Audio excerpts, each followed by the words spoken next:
Hello बच्चों, welcome to the channel Vedantu NCERT Solutions. I am your master teacher Kanika. This is a platform where we find solutions of NCERT back exercises of physics, chemistry and biology on a single platform. This is question number 10 on your screen from chapter number 5 of class 12th biology book, that is molecular basis of inheritance.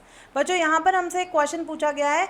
In the medium where E. coli was growing, lactose was added which induced the lac operon system. Why does lac operon shut down after some time of addition of lactose in the medium? तो बच्चों आपसे पूछ रहे हैं कि lactose add किया है आपने मीडियम में, तो ई कोलाई ग्रो कर रहा है जिसकी वजह से lack operon system switch on हो गया. बट जैसे ही आपने लैक्टोज का सप्लाई बंद कर दिया फ्रॉम द मीडियम, आपका जो लैक ओपेरॉन सिस्टम था वो शट डाउन हो गया.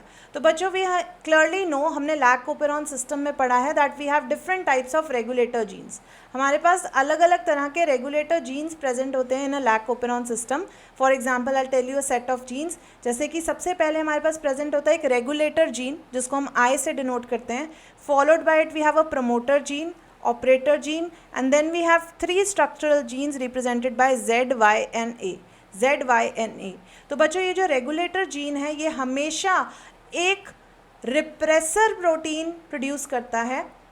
इन जनरल जब लैक्टोज अवेलेबल नहीं है तो रिप्रेसर हमेशा सिंथेसाइज होता रहेगा and this repressor will go and bind to operator region. तो ये जो ऑपरेटर जीन है इस पर रिप्रेसर जाके बाइंड करेगा, बिकॉज ऑफ विच यहाँ पर जो RNA पॉलीमरेज एंजाइम प्रेजेंट है एट द प्रमोटर जीन, वो RNA पॉलीमरेज एंजाइम सिंथेसिस नहीं कर पाएगा, ट्रांसक्रिप्शन नहीं कर पाएगा for these 3 structural jeans. I am repeating again, regulator gene of lac operon हमेशा एक प्रोटीन सिंथेसाइज करता है जिसको बोलते हैं रिप्रेसर जाकर बाइंड करता है ऑपरेटर पे, राइट. ऑपरेटर जो है RNA पॉलीमरेज को ट्रांसक्राइब नहीं करने देता है for these 3 genes, that is ZYNA. और Z जीन जो है बहुत इंपॉर्टेंट है for synthesis of enzyme beta galactosidase, जो कि लैक्टोज का ब्रेकडाउन करता है इनटू ग्लूकोज एंड गैलेक्टोज.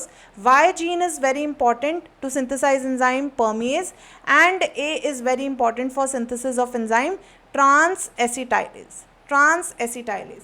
तो बच्चों आपसे पूछा गया जब आपने ई कोलाई में लैक्टोज प्रोवाइड किया, इट मीन्स लैक्टोज जब रिप्रेसर के पास गया तो lactose acted as an inducer.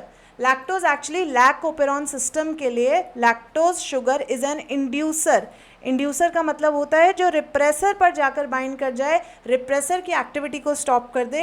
And अगर रिप्रेसर ऑपरेटर पर जाकर बाइंड नहीं करेगा तो RNA polymerase can easily transcribe these 3 genes ZYNA. But बच्चों जब आप क्वेश्चन में पूछ रहे हैं कि अगर आप मीडियम से लैक्टोज हटा देंगे, मतलब इंड्यूसर हटा देंगे, तो ये operon system actually switch off हो जाएगा. व्हाई? बिकॉज लैक्टोज हट गई है, रिप्रेसर के ऊपर से बाइंडिंग हट गई है, रिप्रेसर कंफर्टेबली जाके ऑपरेटर पे बाइंड करेगा एंड ये ओपेरॉन सिस्टम जो है स्विच ऑफ हो जाएगा, राइट. तो I am writing solution for this question now. It is asking if lactose is added to the medium,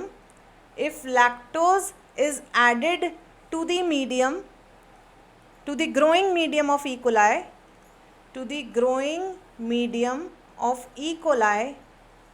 it acts as an inducer. ये किसकी तरह एक्ट करेगा? इंड्यूसर की तरह एक्ट करेगा. It acts as an inducer and switches on the operon system, thus transcribing ZY and A genes, thus transcribing the ZY and A genes which are structural genes, right? Clear? But if lactose is removed from the medium,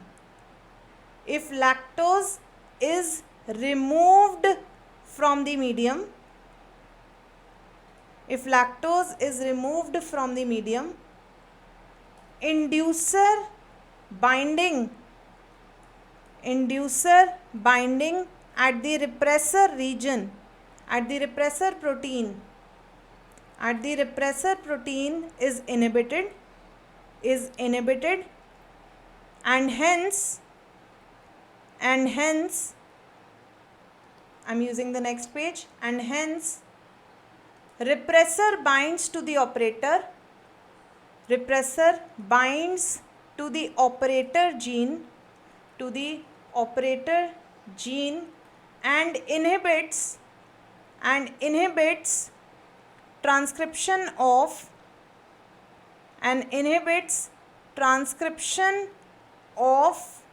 Z, Y and A genes, thus switching off the operon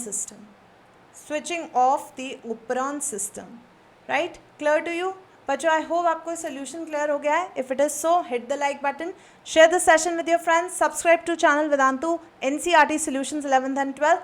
I'll see you in the next session. Till then, take care. Bye bye.